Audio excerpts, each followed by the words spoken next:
The strange signals first appeared on Director Park's monitor at the Sewell Deep Space Observatory on a quiet Tuesday night. The green lines flickered across his screen, barely visible among the usual cosmic background radiation. For weeks, he dismissed them as nothing important, just more random noise from the vast emptiness of space. Director Park sipped his cold coffee and rubbed his tired eyes. He had been working late nights for months, scanning the skies for any sign of extraterrestrial life. Most of his colleagues thought his dedication was foolish. Humans had been searching for aliens for centuries with no success. But something about these particular signals bothered him. They appeared too regularly, too precisely. On the 23rd night of monitoring, he called Lieutenant Kim to his office. "Look at this pattern," he said, pointing to the screen. "It repeats every 73 seconds. Lieutenant Kim adjusted her glasses and leaned closer. Her dark eyes widened as she studied the data. "Director, these aren't random," she said, her voice suddenly tense. "They're moving toward us." Park ran the numbers again. The lieutenant was right. Whatever was causing these signals was approaching our solar system at an alarming speed. "Alert the International Space Coalition," Park ordered. "We need to confirm this with other observatories." Within hours, observatories in Chile, Australia, and Kenya had confirmed their findings. Something was coming, and it was coming fast. 3 days later, the first ships entered our solar system. The world watched in awe as massive vessels, gleaming like polished silver, appeared near Neptune's orbit. They moved with impossible grace for their size, dwarfing humanity's most advanced space vessels. Global news channels broadcasted the images continuously. Some people celebrated in the streets, believing this marked humanity's introduction to a galactic community. Others stockpiled supplies and hid in their homes, fearing the worst. Admiral Lee, commander of Earth's United Space Fleet, dispatched our fastest diplomatic vessel toward the alien armada. The ship carried messages of peace in every known human language, plus mathematical formulas and scientific knowledge as gifts. For 36 tense hours, the world waited.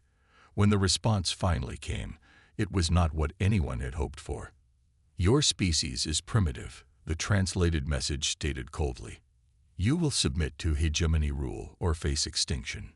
The aliens called themselves the Hegemony, a coalition of 7 advanced species that controlled most of the galaxy.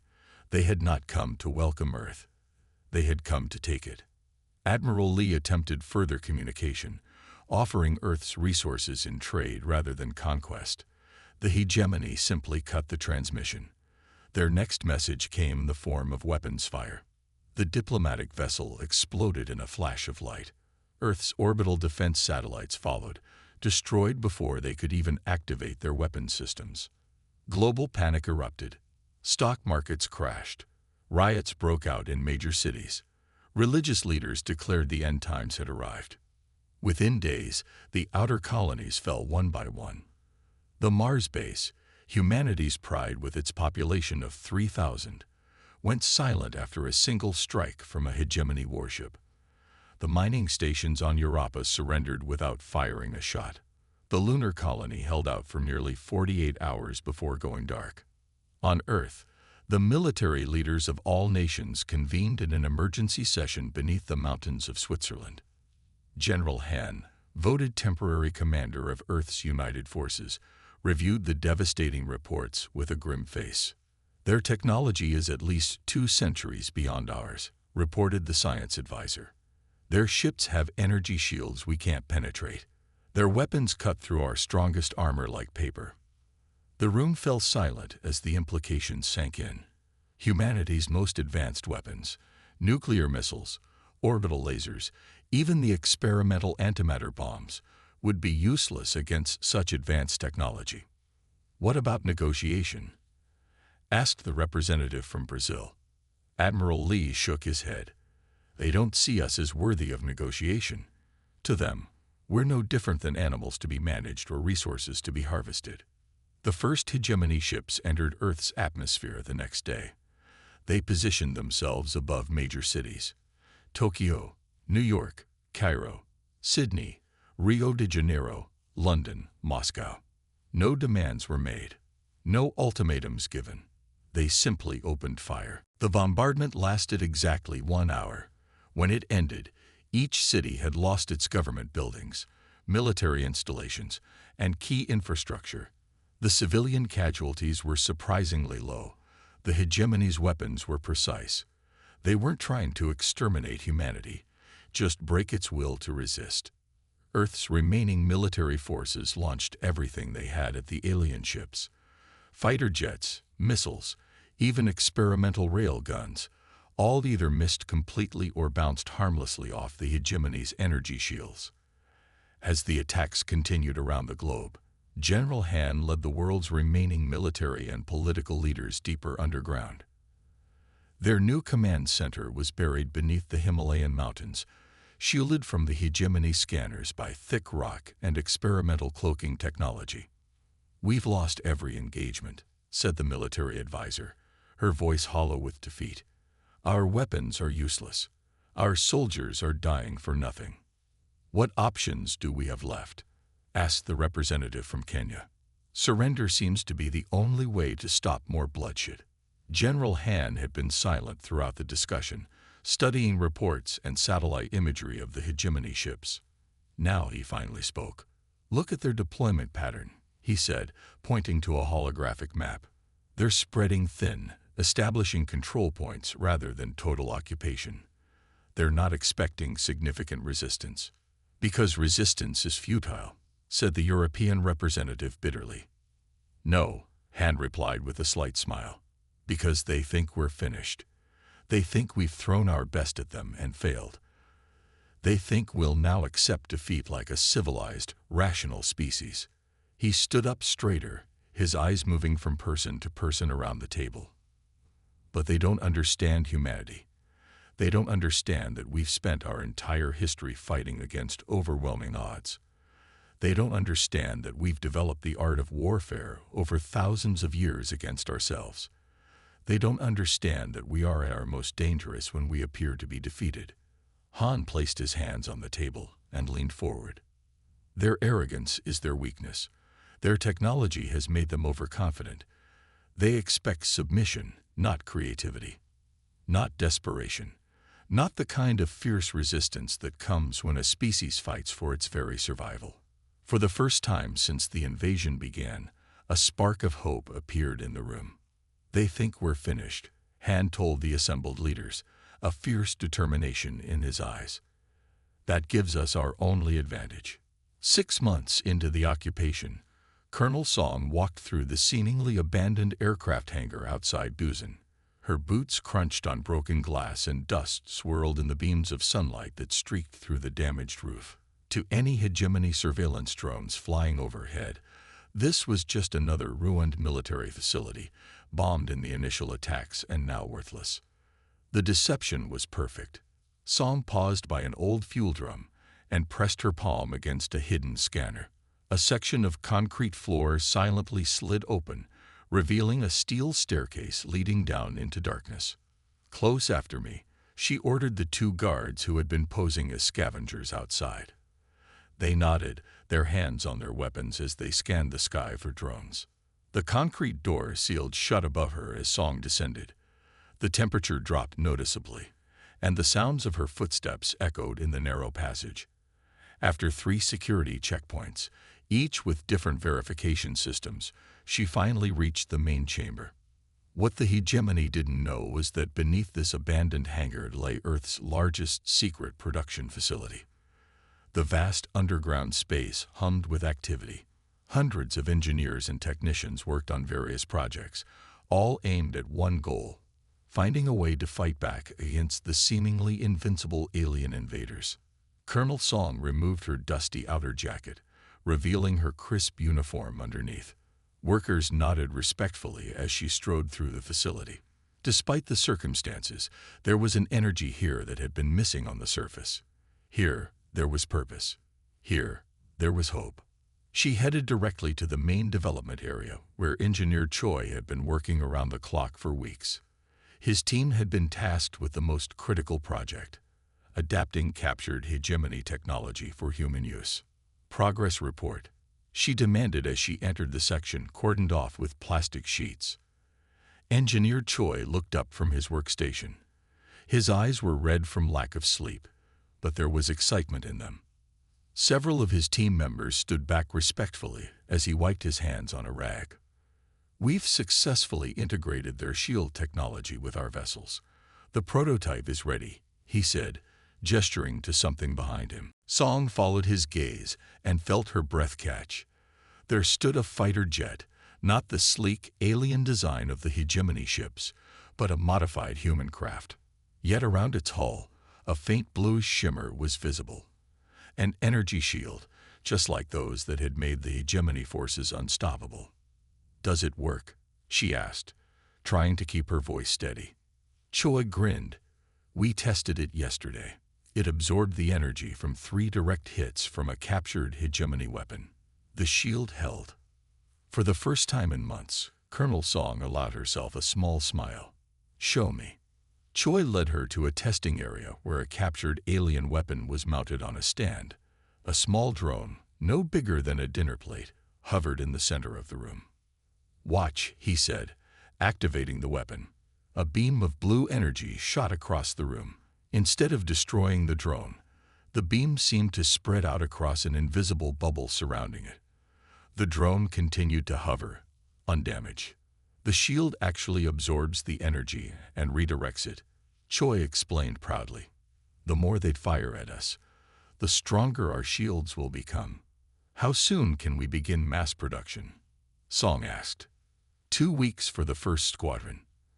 After that, maybe 30 units per week if we get the additional resources General Han promised. Song nodded, already calculating possibilities in her head. "You've done well, Engineer Choi. Your team will be remembered in history." Across the planet, similar scenes played out. In hidden facilities beneath mountain ranges, underwater bases, and abandoned mines, humans worked in secret, preparing for the day they would strike back. In a laboratory beneath the Amazon rainforest, Dr. Yoon worked tirelessly, reverse engineering captured alien technology. Her specialty was communication systems. By studying damaged hegemony equipment, she had made a critical discovery. Their entire network operates on quantum frequencies we never thought to use, she explained to her team. But the principle is simple. We can not only listen to their communications but potentially disrupt them. Meanwhile, resistance cells gathered intelligence on hegemony movements. The aliens had established control centers in major cities, but had largely ignored rural areas. This oversight gave the resistance crucial mobility. Agent Kang had taken the most dangerous assignment of all, infiltrating a hegemony base. Using stolen identification and a uniform taken from one of the human collaborators who worked with the aliens, he had managed to access the central processing facility in what was once Seoul. For 3 weeks, he observed the aliens, learning their routines and secretly copying data from their systems. When he finally returned to the resistance base hidden in the northern mountains, he brought valuable intelligence. "Their chain of command is rigid," Kang reported to General Han, who had come personally to debrief him. "They don't adapt quickly to unexpected situations." They sat in a small conference room carved from solid rock. Maps of hegemony positions covered the walls. Han listened intently as Kang continued his report. "The aliens themselves rarely leave their ships. They use human collaborators and automated systems for most operations. Their soldiers are deployed only when absolutely necessary." "Why?" Han asked. "Are they physically vulnerable?" "No," Kang replied. "It's arrogance. They consider Earth's atmosphere mildly unpleasant, and they see no need to subject themselves to discomfort when dealing with a primitive species." Han nodded thoughtfully. "What about their decision-making process?" "Slow and hierarchical. Everything goes up the chain of command, sometimes all the way back to their fleet. Even small decisions can take hours or days." "And their weaknesses?" Kang leaned forward. "They rely completely on their technology. When faced with low-tech solutions or unpredictable tactics, they struggle to respond. During my time there, local resistance cut power to the base with a simple explosive on an electrical transformer. It took them nearly 6 hours to restore basic functions. Because they didn't expect such a primitive attack, Han said, understanding dawning on his face. Exactly. They prepare for what they consider legitimate threats, advanced weapons, digital attacks. They don't prepare for someone throwing a rock through the window. General Han stood up and walked to the map.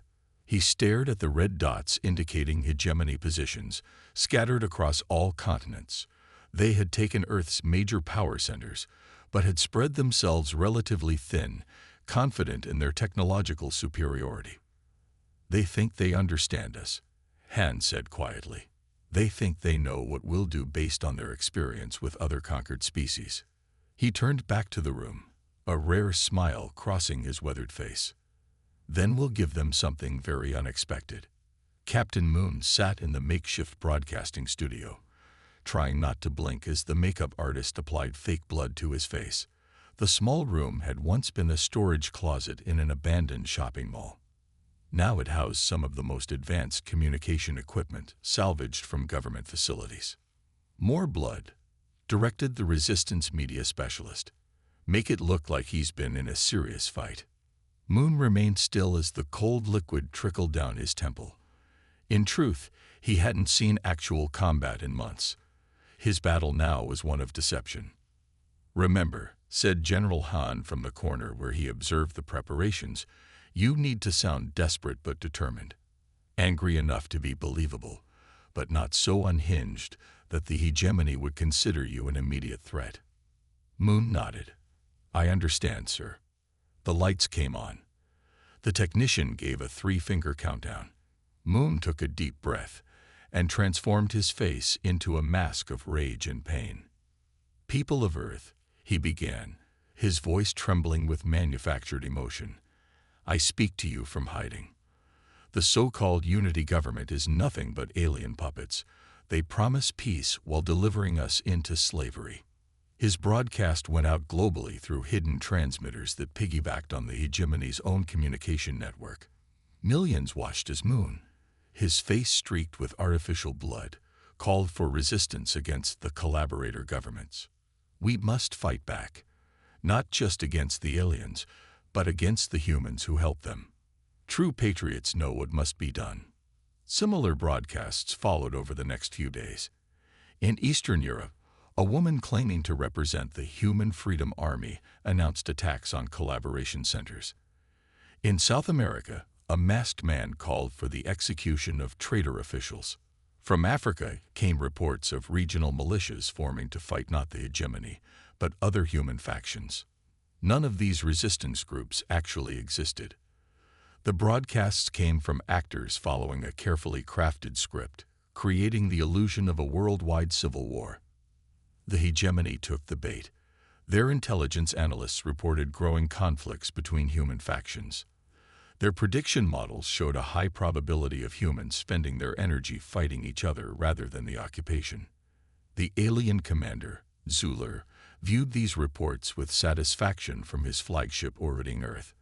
As expected, he told his officers, the primitive species turns on itself when under pressure. Dispatch peacekeeping forces to the major conflict zones.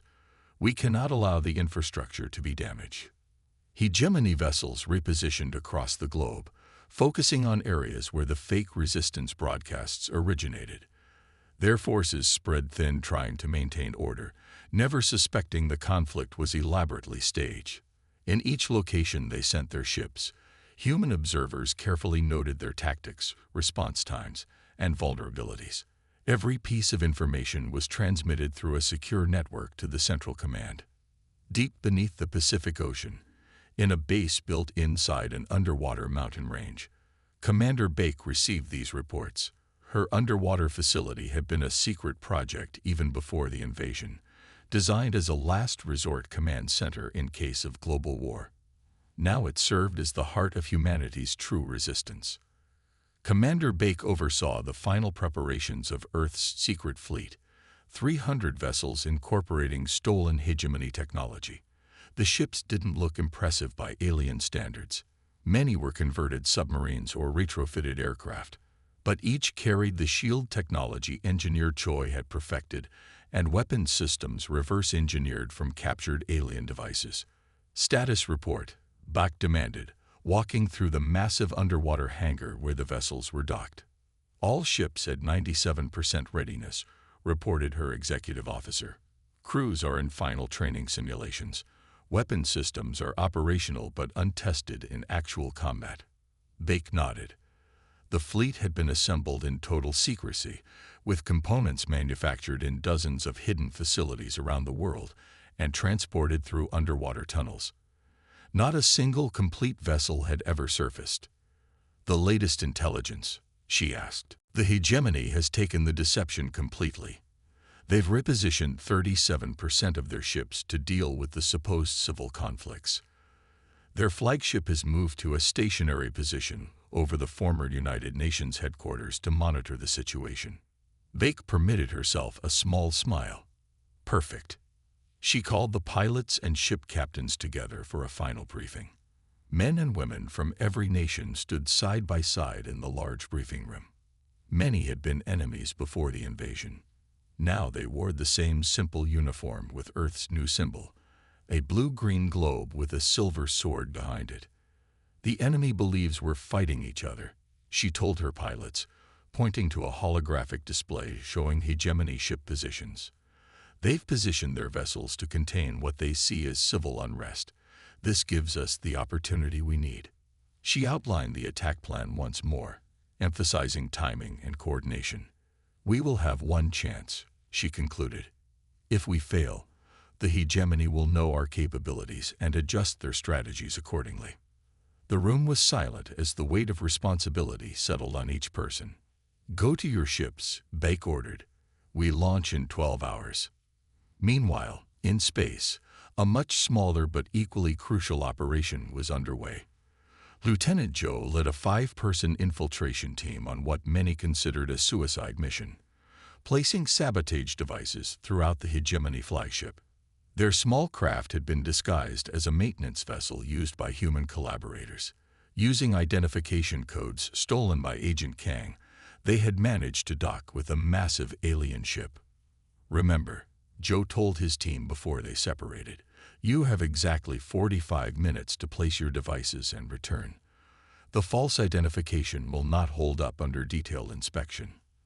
They moved through the ship wearing stolen technician uniforms. The hegemony used human workers for basic maintenance, considering such tasks beneath them. This arrogance created blind spots in their security. Joe made his way to the ship's central communication array, a massive chamber filled with equipment that coordinated the entire hegemony fleet. The alien technology hummed with power.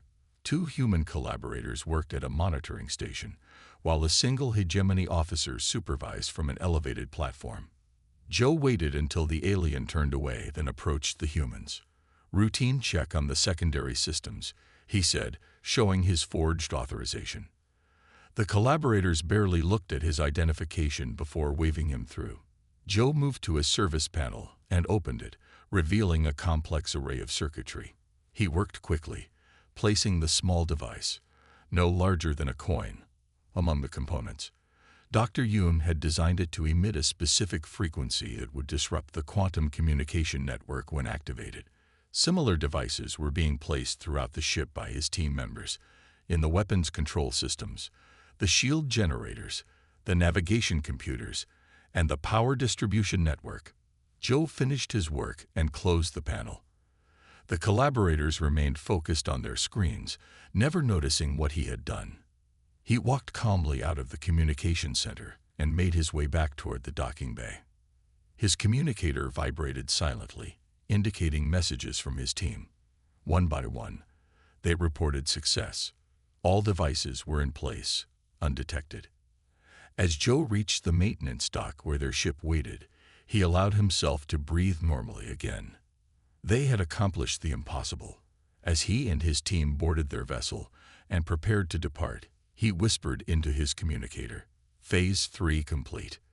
The small ship detached from the hegemony flagship and moved away, just another maintenance vessel finishing its routine work.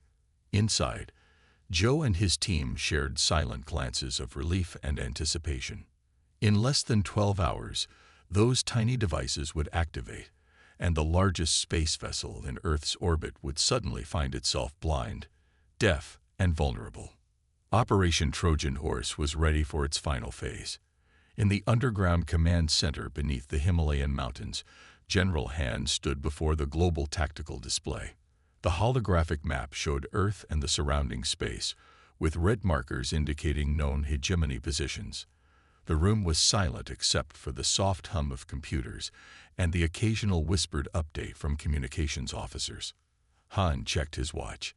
After months of planning, years of suffering, and countless sacrifices, the moment had arrived. He took a deep breath and spoke the words that would change humanity's future. Commence Operation Thunderstorm. General Han's order echoed through secure channels across the solar system. In the command center, officers repeated the code phrase into their communication systems, relaying the message to hidden bases around the world and beyond.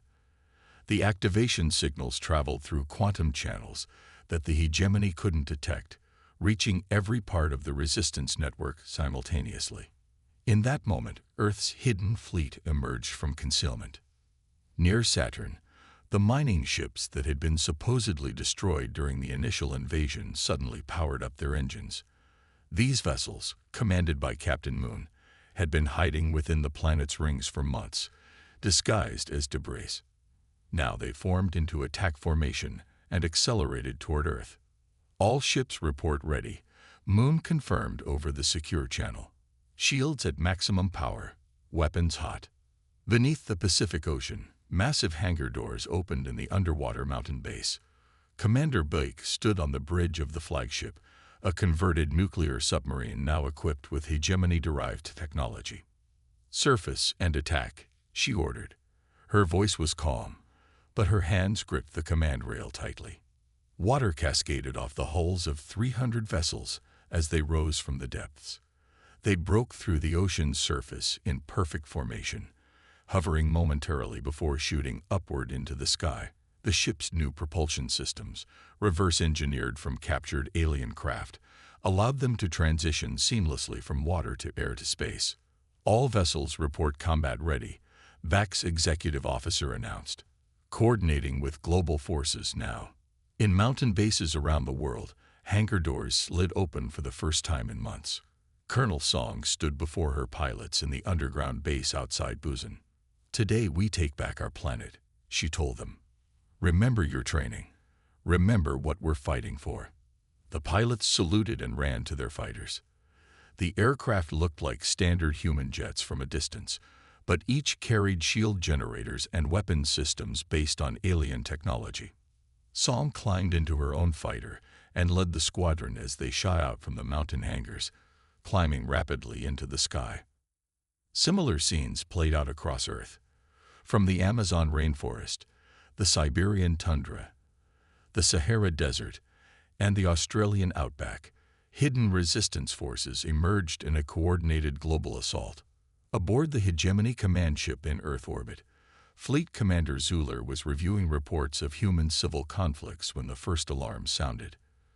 Confused officers rushed to their stations as the ship's sensors detected multiple objects approaching from all directions. "What is happening?" Zuler demanded.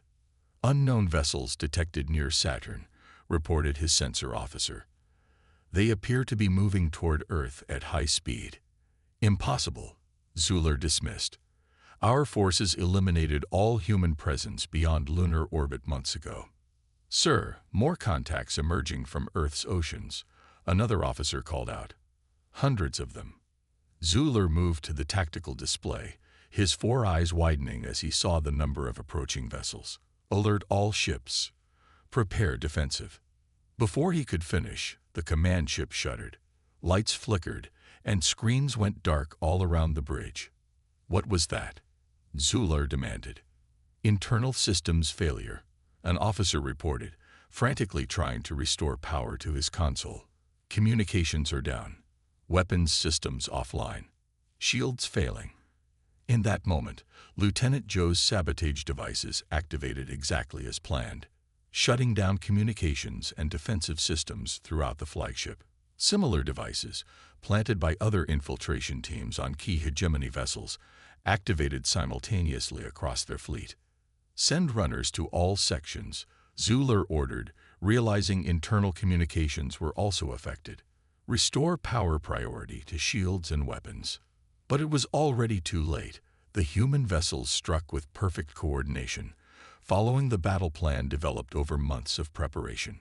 Ships commanded by Admiral Lee targeted propulsion systems on the larger hegemony vessels, firing modified weapons that could penetrate the areas where shields were weakest. The aliens had never considered that humans might have studied their technology well enough to identify such vulnerabilities. "Focus fire on the engine housings," Lee ordered from his command ship. 3 hits per target, then move to the next. Major Shin's bombers focused on weapons arrays, using their smaller size and greater maneuverability to avoid the few defensive systems still functioning. They darted between the massive alien ships, delivering precise strikes before pulling away. "Keep moving," Shin called to her pilots. "Don't give them time to adapt." Colonel Song led her fighters against the hegemony's smaller patrol vessels, overwhelming them with swarm tactics. Where the aliens expected methodical, predictable attacks, the human fighters moved in chaotic patterns, confusing the automated targeting systems. The hegemony's technological superiority meant nothing against an enemy they couldn't track or counter. Their rigid command structure collapsed without clear communication. Individual ship commanders, used to receiving explicit orders, hesitated to act independently. Commander Beck's fleet from the ocean base focused on the flagship, surrounding the massive vessel and attacking from all angles.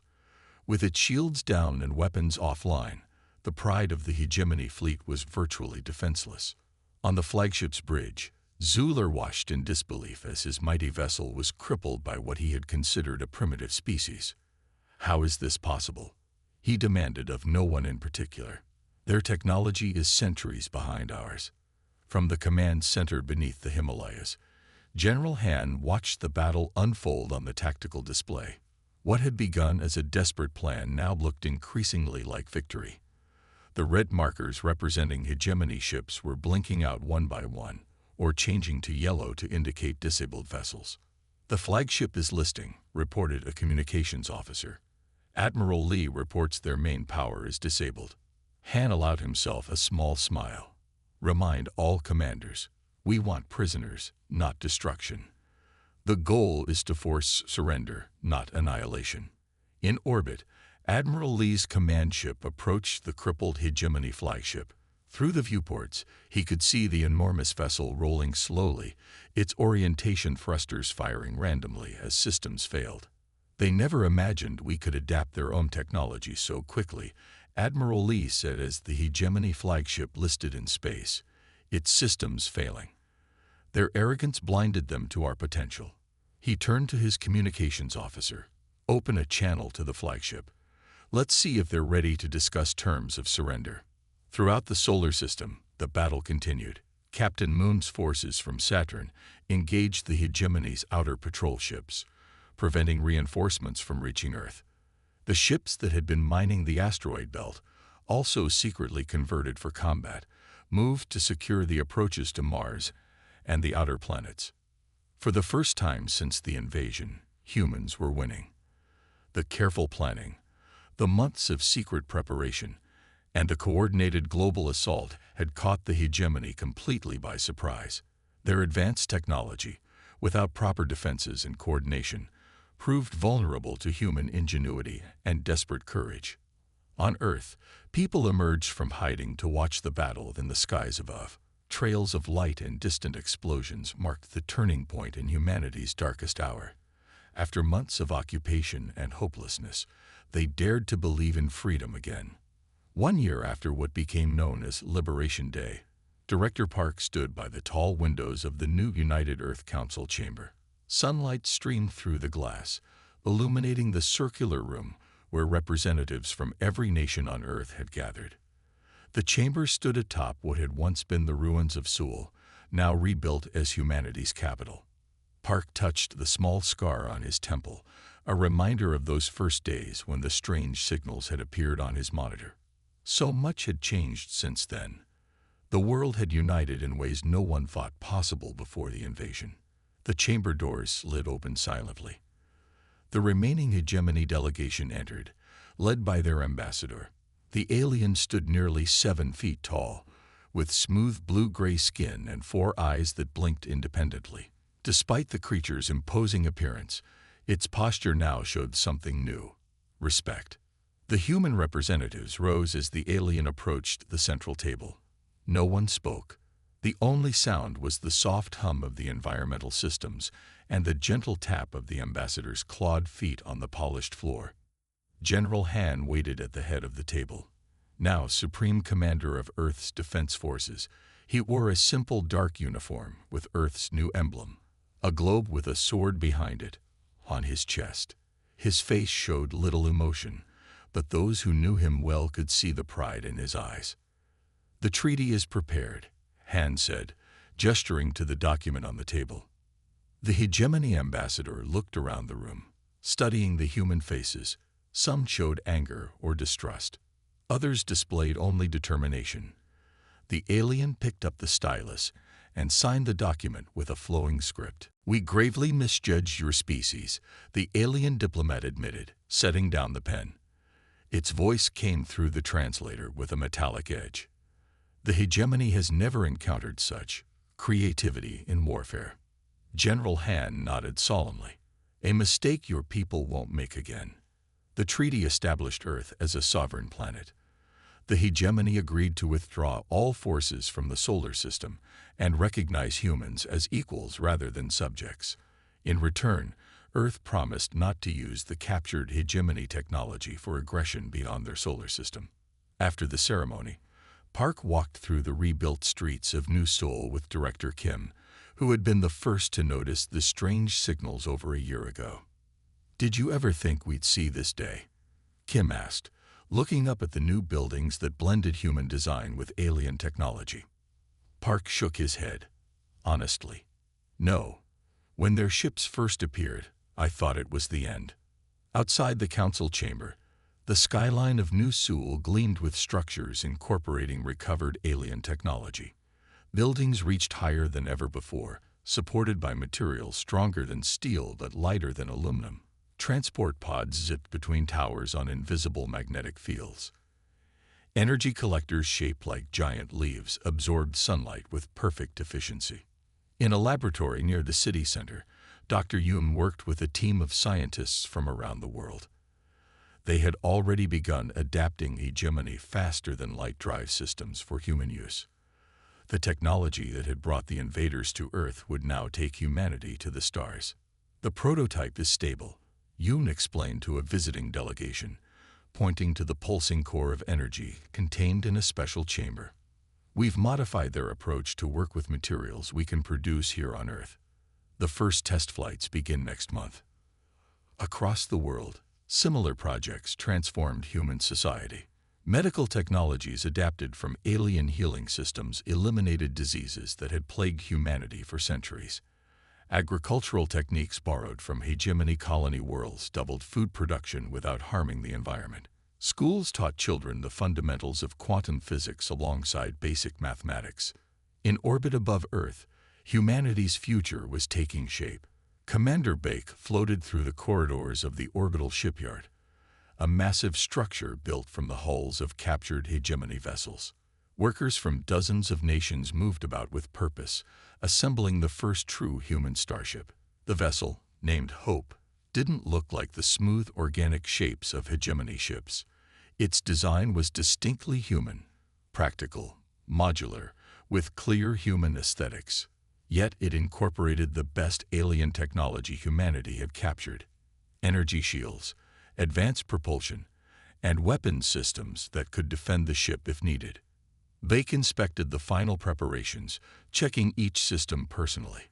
As commander of Earth's first official deep space exploration vessel, she felt the weight of responsibility on her shoulders. "Will we be ready to launch tomorrow?" she asked the chief engineer. "Yes, Commander. All systems are green." The crew quarters are fully stocked, and the research labs are equipped as specified. Bake nodded and made her way to the bridge, a spacious command center with panoramic views of Earth below. Her crew was already there, running final checks on their stations. Men and women who had fought together during the rebellion would now explore together. "Attention," Bake called, and the bridge fell silent. "Tomorrow we make history again, not as rebels or soldiers, but as explorers." She looked at each face in turn. Some had been her comrades during the underwater fleet operations. Others had joined after Liberation Day, drawn by the promise of exploration rather than combat. "We go to the stars not as conquerors," she told her crew, her voice firm but gentle. "But no one will ever mistake us for easy prey again." The crew nodded in solemn agreement. They understood the delicate balance their mission represented: peaceful exploration backed by the strength and determination that had saved their world. The next morning, Earth watched as Hope detached from the orbital shipyard. Its engines glowed blue, then white, as it moved away from Earth. On screens around the world, people cheered as the ship accelerated toward the outer solar system. In the United Earth Council chamber, General Han and Director Parks stood side by side, watching the live feed. "Do you think the hegemony will keep their word?" Park asked quietly. Han considered the question. "I think they'll respect the treaty, not just because they fear our weapons, but because they finally understand who they're dealing with." "And who is that, exactly?" Park asked with a small smile. "A species that refuses to surrender," Han replied. "One that learns quickly, adapts constantly, and never gives up."